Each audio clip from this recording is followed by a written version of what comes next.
नमस्कार। आज हम इंडस्ट्री के एक सबसे बड़े सवाल को समझने की कोशिश करेंगे, कॉपर बनाम एल्यूमिनियम। जब भी कॉपर की कीमतें आसमान छूती हैं, तो मैन्युफैक्चरिंग से लेकर ट्रेडिंग तक हर जगह एक ही सवाल गूंजता है। क्या वाकई एल्यूमिनियम कॉपर की जगह ले सकता है? और देखिए, इसका जवाब सीधा हाँ या ना में नहीं है। ये एक बहुत ही कॉम्प्लेक्स इंजीनियरिंग और इकोनॉमिक फैसला है, जिसमें कई बातों का ध्यान रखना पड़ता है। तो इस पूरी तस्वीर को साफ साफ समझने के लिए हम आज बात करेंगे बाजार के मौजूदा दबाव की। फिर दोनों मेटल्स के बुनियादी अंतर को समझेंगे। देखेंगे कि कहाँ एल्यूमिनियम का इस्तेमाल प्रैक्टिकल है और कहाँ नहीं। इसे बदलने की छिपी हुई लागतें क्या हैं, भारतीय बाजार का क्या हाल है, और आखिर में इन सब का आपके बिजनेस पर क्या असर पड़ सकता है। तो चलिए सबसे पहले ये समझते हैं कि आखिर ये सवाल आज इतना जरूरी क्यों हो गया है। देखिए, 2025 में ही कॉपर की कीमतों में 40% से ज्यादा की भारी बढ़ोतरी हुई और 2026 की शुरुआत में तो कीमतें $13,000 प्रति मीट्रिक टन के ऐतिहासिक स्तर को भी पार कर गईं। अब जाहिर है, इससे मैन्युफैक्चरर्स पर जबरदस्त लागत का दबाव बन रहा है। कीमतों में इस उछाल के पीछे एक तरह का परफेक्ट स्टॉर्म है। मतलब, एक तरफ तो ग्रासबर्ग जैसी बड़ी खदानों में सप्लाई की गंभीर रुकावटें हैं, जिससे दुनिया भर में कॉपर की कमी का अनुमान है, और वहीं दूसरी तरफ एआई, डेटा सेंटर्स और इलेक्ट्रिक गाड़ियों जैसे नए सेक्टर्स से डिमांड तेजी से बढ़ रही है। तो मार्केट की हालत तो हमने समझ ली। चलिए अब आगे बढ़ते हैं और इन दोनों मेटल्स के बुनियादी गुणों को समझते हैं। मतलब कि असली ट्रेड ऑफ है क्या। सबसे बड़ा ट्रेड ऑफ है परफॉर्मेंस बनाम लागत। कॉपर की इलेक्ट्रिकल कंडक्टिविटी सबसे अच्छी होती है, वो इंडस्ट्री का बेंचमार्क है। वहीं एल्यूमिनियम का सबसे बड़ा प्लस पॉइंट है उसकी कम कीमत। यही वजह है कि लोग इसके बारे में सोचते हैं। दूसरा जरूरी पहलू है वजन और वॉल्यूम का।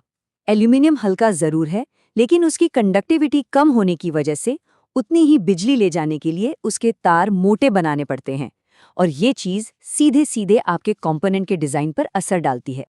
और तीसरा है मजबूती और रखरखाव का सवाल। कॉपर में जंग और गर्मी सहने की ताकत बहुत ज्यादा होती है, जो उसे लंबे समय तक भरोसेमंद बनाता है, जबकि एल्यूमिनियम में ऑक्सीडेशन का खतरा ज्यादा होता है, जिसके लिए खास कनेक्टर्स और रेगुलर मेंटेनेंस की जरूरत पड़ती है। अच्छा, इन बुनियादी बातों को समझने के बाद अब देखते हैं कि असल में दुनिया में एल्यूमिनियम का इस्तेमाल कहाँ प्रैक्टिकल और कामयाब है। एल्यूमिनियम का इस्तेमाल काफी कामयाबी से ओवरहेड हाई वोल्टेज ट्रांसमिशन लाइनों में, बड़ी पावर केबल्स में, गाड़ियों के रेडिएटर फिन्स जैसी जगहों पर और ऐसी बिल्डिंग वायरिंग में होता है जहां लागत सबसे बड़ा फैक्टर हो। इन एप्लीकेशंस में ये इसलिए काम करता है क्योंकि यहां आमतौर पर जगह की बहुत ज्यादा कमी नहीं होती। और अब कहानी का दूसरा पहलू देखते हैं। वो एप्लीकेशंस जहां कॉपर के खास गुण उसे लगभग इररिप्लेसेबल, मतलब अनिवार्य बना देते हैं। जैसे कि हाई परफॉर्मेंस इलेक्ट्रिक गाड़ियों की मोटर्स, एआई डेटा सेंटर्स जहां बहुत कम जगह में ज्यादा पावर चाहिए, कॉम्पैक्ट और हाई प्रिसिजन इलेक्ट्रॉनिक्स, और ट्रांसपोर्ट और एरोस्पेस जैसे सेफ्टी क्रिटिकल सिस्टम्स। इन सब में कॉपर की बेहतर कंडक्टिविटी और विश्वसनीयता से कोई समझौता नहीं किया जा सकता।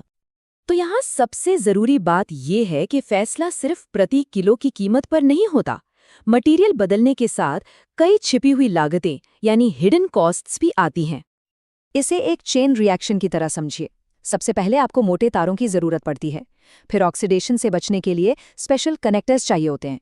इसके बाद इन बड़े तारों के लिए कंपोनेंट्स को ही रीडिजाइन करना पड़ सकता है।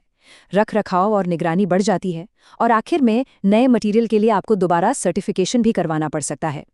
चलिए अब खास तौर पर भारतीय बाजार पर ध्यान देते हैं, जो आज दुनिया में कॉपर की खपत का एक बड़ा नया इंजन बन गया है। आपको जानकर हैरानी होगी कि वित्तीय वर्ष 2025 में भारत की कॉपर की मांग में 9.3% की जबरदस्त बढ़ोतरी हुई, जो करीब करीब 1,87,000 किलोटन तक पहुंच गई। ये आंकड़ा दिखाता है कि भारत में डिमांड कितनी तेजी से बढ़ रही है। भारत में इस मांग के पीछे मुख्य वजहें हैं। विकसित भारत 2047 जैसे बड़े सरकारी इंफ्रास्ट्रक्चर प्रोजेक्ट्स, रिन्यूएबल एनर्जी के हमारे महत्वाकांक्षी लक्ष्य, एयर कंडीशनर जैसे कंज्यूमर ड्यूरेबल्स की बिक्री में 19% का उछाल, और नेशनल क्रिटिकल मिनरल मिशन में कॉपर को दिया गया रणनीतिक महत्व। तो इस पूरी स्थिति का इंडस्ट्री के अलग अलग लोगों के लिए मतलब क्या निकलता है। जो मैन्युफैक्चरर्स हैं, उनके लिए इसका मतलब है बढ़ती लागत से मार्जिन पर सीधा दबाव। प्रोक्योरमेंट टीमों को कीमतों के इस भारी उतार चढ़ाव और सप्लाई चेन के जोखिमों से निपटना होगा। और जो ट्रेडर्स और रिसाइकलर्स हैं, उन्हें रीजनल प्राइस के अंतर को और स्क्रैप की भूमिका को बहुत ध्यान से मैनेज करना होगा। एक जरूरी बात, कृपया ध्यान दें कि ये विश्लेषण सिर्फ जानकारी और समझ बढ़ाने के लिए है, ये कोई वित्तीय सलाह नहीं है। किसी भी मटेरियल का चुनाव हमेशा उस एप्लीकेशन की खास जरूरतों पर आधारित होना चाहिए और हाँ, संबंधित इंजीनियरिंग मानकों और सुरक्षा नियमों का पालन करना हमेशा जरूरी है। हम कीमतों की भविष्यवाणी नहीं करते हैं। मटेरियल साइंस, बाजार के हालात और ऐसे ही रणनीतिक विश्लेषण पर और गहरी जानकारी के लिए हमारी वेबसाइट विजिट की जा सकती है। जाते जाते हम ये जरूर जानना चाहेंगे कि आप अगला विश्लेषण किस धातु या बाजार के विषय पर देखना चाहेंगे। कमेंट्स में हमें बताइए, क्या आप कॉपर, एल्यूमिनियम, एंटीमनी या किसी और जरूरी मेटल के बारे में विस्तार से समझना चाहेंगे? लेटेस्ट प्राइसेस और वीडियो समरी के लिए वेबसाइट विजिट करें। Link is in description. Market insights के लिए चैनल को लाइक और सब्सक्राइब करें।